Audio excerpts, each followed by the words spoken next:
4, 3, 2, 1. Studio Classroom is Studio Classroom. Studio Classroom. Please stand by.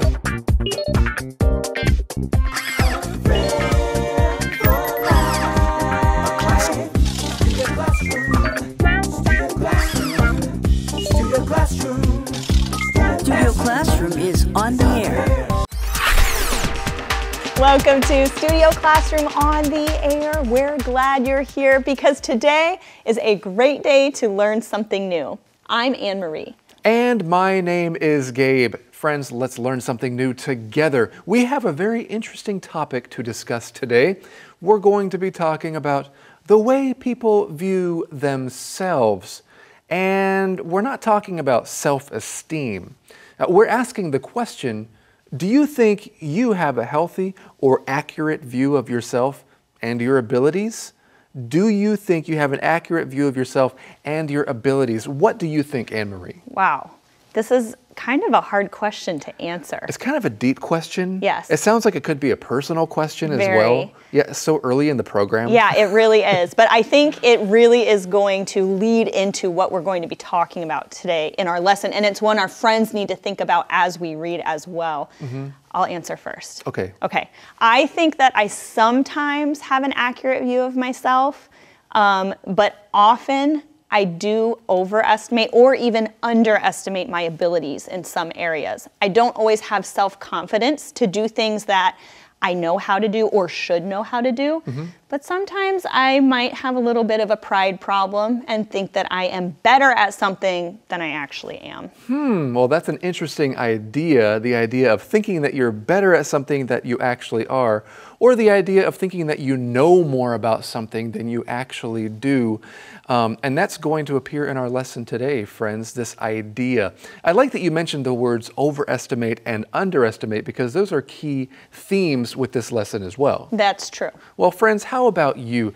Do you think you have a healthy view of yourself? If you're not sure how to answer that question, don't worry.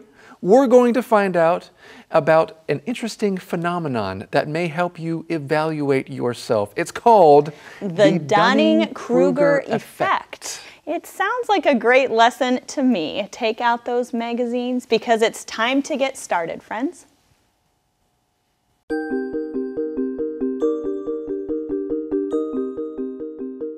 The Dunning-Kruger Effect. Are you as capable as you think you are? In 1999, social psychologists David Dunning and Justin Kruger did a series of studies evaluating people's competence in certain areas, including grammar, humor, and logic. The people in the studies were also asked to evaluate their own abilities in each area. Dunning and Kruger found that people who scored very low on the tests tended to overestimate their abilities. Later research has indicated that a similar principle applies to other areas as well. People who lack skills also tend to lack the ability to realize their shortcomings. In other words, those who don't know much think they know more than they actually do.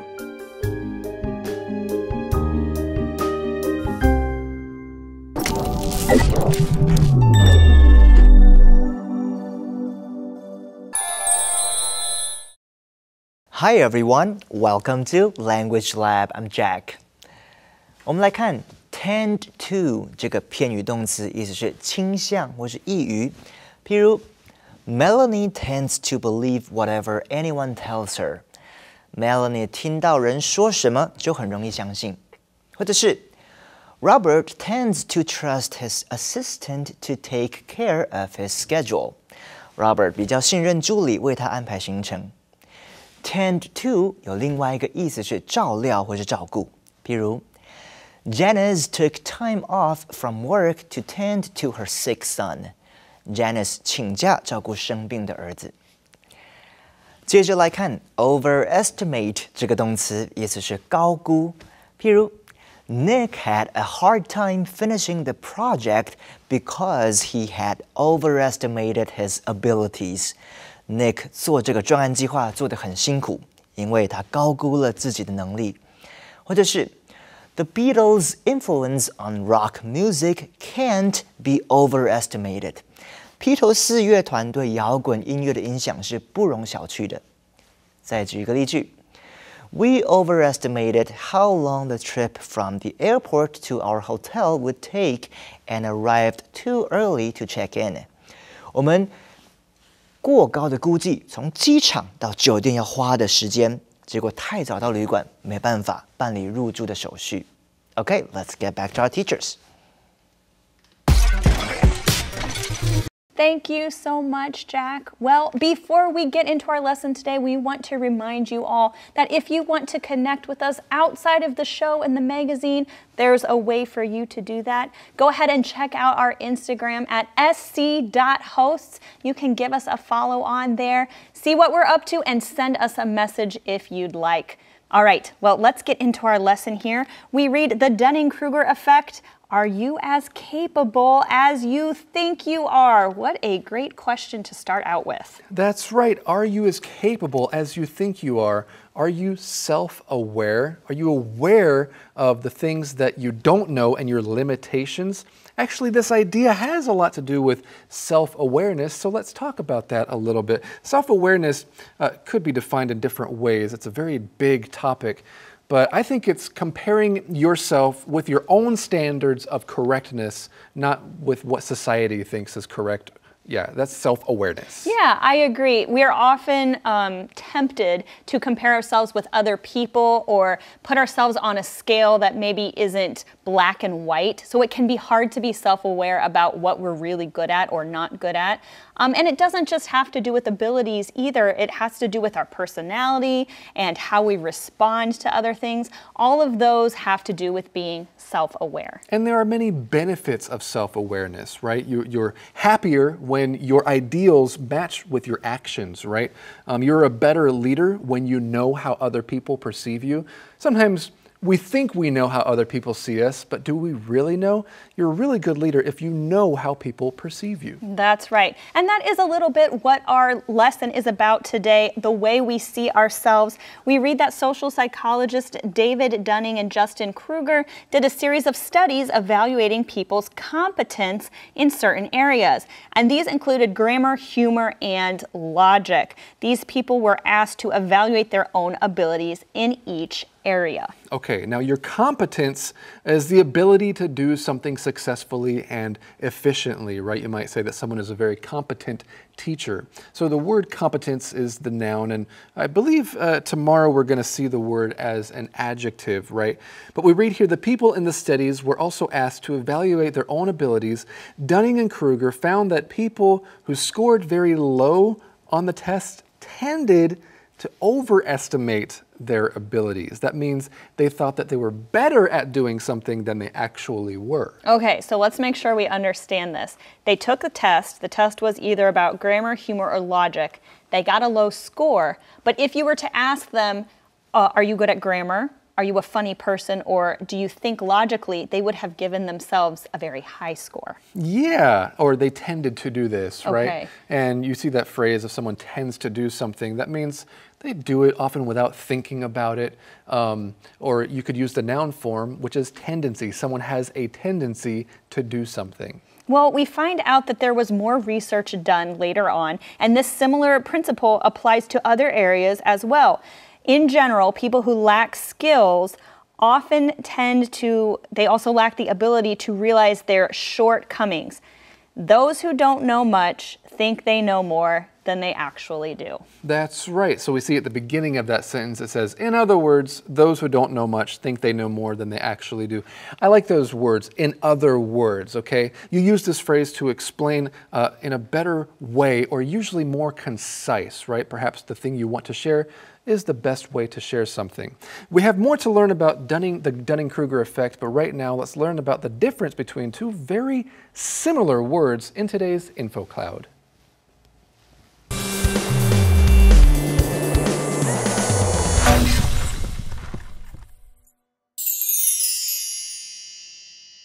Hello friends, welcome to InfoCloud. Although I am an English teacher, I do have an English question I want to ask Andrea about. Okay, so what is your question? What is the difference between the adverbs respectively and respectfully? I get really confused between those two words. Well, you are not the only one. Even I get confused sometimes because respectively and respectfully look and sound so similar. They both have the word respect in them, but I know they have different meanings. Exactly. First, respectfully means with respect. You can say, sorry, I respectfully disagree with you. What about respectively? How do you use it? Respectively means in the order that is given. For example, Rex's son and daughter are 14 and 9 years old, respectively. Oh, since you mentioned my son first and my daughter second, and 14 first and then 9 second, it means my son is 14 and my daughter is 9. That is correct. So you can see that although respectively and respectfully look and sound similar, they have very different meanings and usage. Well, I hope that now, friends, you know the difference between these two words. 对于很多人来说 respectfully 和 respectively 是两个很容易搞混的单字。两个字都有 respect 尊敬在当中，但是它们有非常不同的意思和用法。首先 respectfully 就是尊敬的或是恭敬的。如果你跟别人的意见不同，你可以表达 I must respectfully disagree with you。我要很恭敬的跟你持反对的意见。另外 respectively 有依循次序的含义，例如 My son and daughter are 14 and 9 years old respectively。我的儿子和女儿，一个14岁，一个9岁。既然我先说儿子，再说女儿，很自然的，14岁就是儿子，9岁就是女儿。这就是今天的 Adverbs， 下次云端见。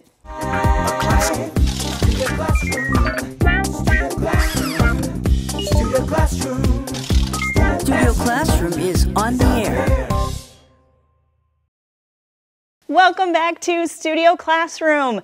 The question we are discussing today is, are you as capable or smart as you think you are? Those who don't know much think that they know more than they actually do. Let's learn more about the Dunning-Kruger Effect right now.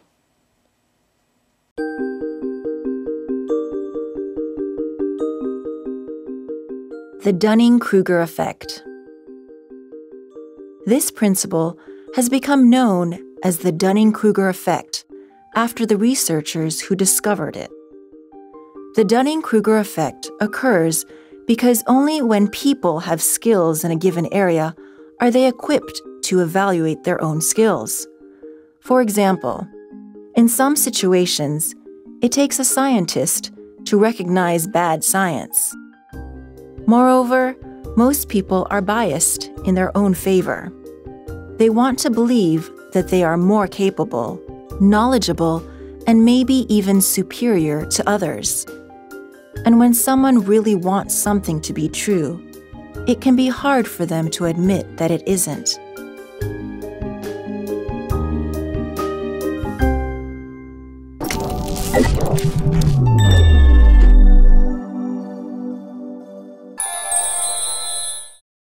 接下来我们来看 biased 这个形容词，它是动词 bias 的过去分词，意思是有偏见的。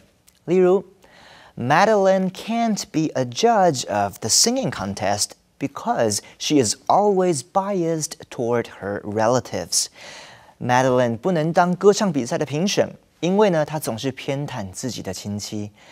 或者是 When Vincent read the report, he could tell the author was biased against those who lived in small towns. Vincent 在读这份报告书时，他看得出作者对住在小镇的人有偏见。Bias 当名词，意思是偏见。譬如 The company's bias against women got them into a lot of trouble. 这家公司对女性的偏见给他们带来了很多麻烦。最后我们来看 knowledgeable 这个形容词，意思是博学的或是有知识的。譬如 Kevin is very knowledgeable about the native plants in the rainforest. Kevin 对热带雨林中的原生植物非常了解。或者是 Sawyer always shops at the store on the corner because she feels the staff is knowledgeable and helpful. Sawyer 总是在街角那家商店购物，因为他觉得那里的工作人员懂得很多，并且乐于帮助他。再看一个例句 We felt we needed a knowledgeable guide to take us into the jungle to look for wild animals. 我们觉得需要一位知识渊博的导游带我们进入丛林去寻找野生动物。Okay, let's get back to our teachers. Thank you so much, Jack. You were very knowledgeable about those vocabulary words. Well, right before the break, we learned that this principle states that those who do not know much think they know more than they actually do. Now we read here this principle has become known as the Dunning-Kruger Effect after the researchers who discovered it. This effect occurs because only when people have skills in a given area are they equipped to evaluate their own skills. All right, let's take a minute to talk about that word skills. Yeah, your skills are the things that you are able to do. Often it's something that you have to develop over time. You might be naturally talented in some way, but you need to spend time practicing doing something to become really skillful with that thing. I get the idea that skills are generally something that you've learned or something that you have worked hard to refine. Would you agree with that? Yeah, sure. So you might have, everyone has skills in different areas and you need to sharpen your skills. That is, you're finding ways to make them better. So you have skills. We could say that someone has a skill set if there are a lot of different skills that they have, especially if they are related in some way. What about a special set of skills? A special set of skills? What do you mean? Well, like you could say that somebody has a special set of skills. That means that they are very good at something in a very particular area. Yeah, like if you've ever gone to teppanyaki, those chefs have a very special set of skills when they're cooking your delicious meal. Well, let's continue with our lesson here. Oh, now I want to have some food. But let's get back to the Dunning-Kruger effect. We see an example here, right? In some situations, it takes a scientist to recognize bad science. And I like that phrase. It takes someone to know something, right? That means if you really want to know what it is, you need to be a certain type of person. Yeah, it does take a scientist to recognize bad science. Yeah, like I could say something that is very scientific, and maybe it's something that I heard, but maybe it's actually bad science. And nobody told me it was wrong, and so a true scientist will come along and say, no, no, no. That's bad science. You came to that conclusion improperly. I see. It kind of reminds me of the phrase, it doesn't take a rocket scientist to know that. Have you heard that one before? That's a great phrase. Yeah, a rocket scientist is a kind of scientist who has to know like a lot about math and different kinds of calculations, right? The reason we use that phrase is because it's to say that, you don't have to be a special person to know this. An average person can know that. It doesn't take a rocket scientist. That's right. Well, reading on here, moreover, most people are biased in their own favor. So that means that they're going to tend to think of themselves as better than they actually are. They might put their own spin on those results as well. If you're putting your own spin on something, it means that you're making something seem better than it is or making it seem different than it actually is. That's right, and this is understandable, right? Humans are just like this. We want to believe that we're more capable, knowledgeable, and maybe even superior to other people. When someone really wants something to be true, it can be hard for us to admit that it isn't. Now, I'm using the word us instead of them like our lesson does because it's true about me as well. It's true about all of us. We all have shortcomings. Well, right now, let's see how that word shortcomings is used in a skit.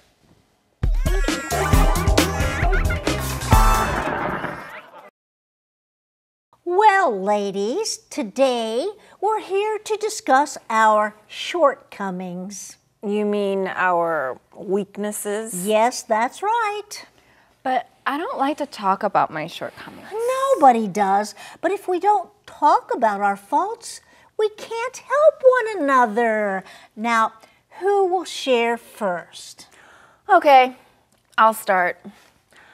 One of my shortcomings is wasting time. Wasting time? Yeah, at the office. I know I should be working, but instead, I play computer games and talk on the phone. I never get my work done. I hope my boss doesn't find out. Right. Oh, that is a shortcoming. I'm glad I don't have that problem. Next. My shortcoming is overspending. I waste a lot of money. Wasting money. Oh. Yes, I always buy too much stuff. So now I owe a lot of money. Shh. I hope my husband doesn't find out. Yes. Well, that would be embarrassing if your husband finds out. Hey, what about you? What is your biggest shortcoming? My biggest shortcoming?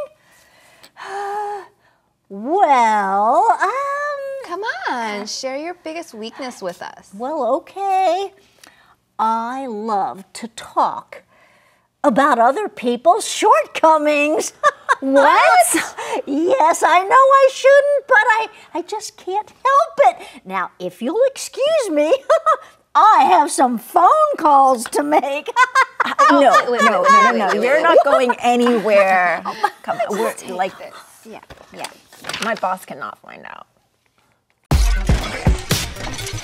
Well, friends, we all have shortcomings, and sometimes it's hard when other people point them out.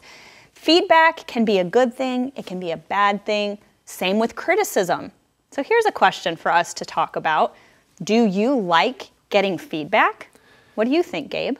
I really do. I love feedback. I love if it's positive or negative. Of course, if it's negative, I hope the person is speaking the truth to me in love and that they're trying to give me constructive criticism, right? Because I think both of those are really important. Yeah, I agree. The way, because it's hard enough.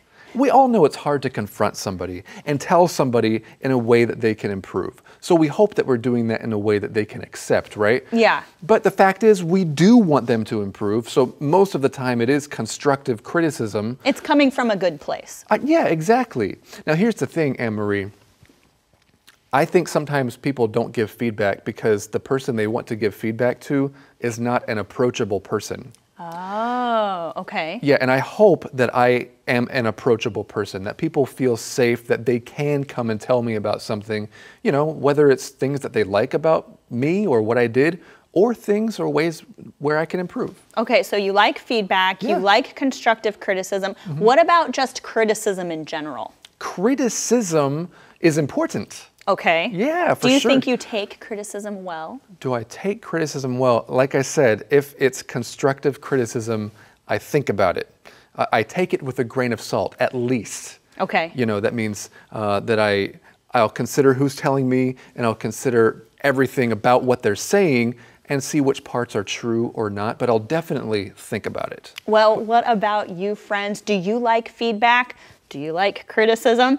Talk about that in English, and we will see you next time right here on Studio Classroom. Friend lasts a lifetime. I am so proud to have you in my life. A good friend lasts a lifetime.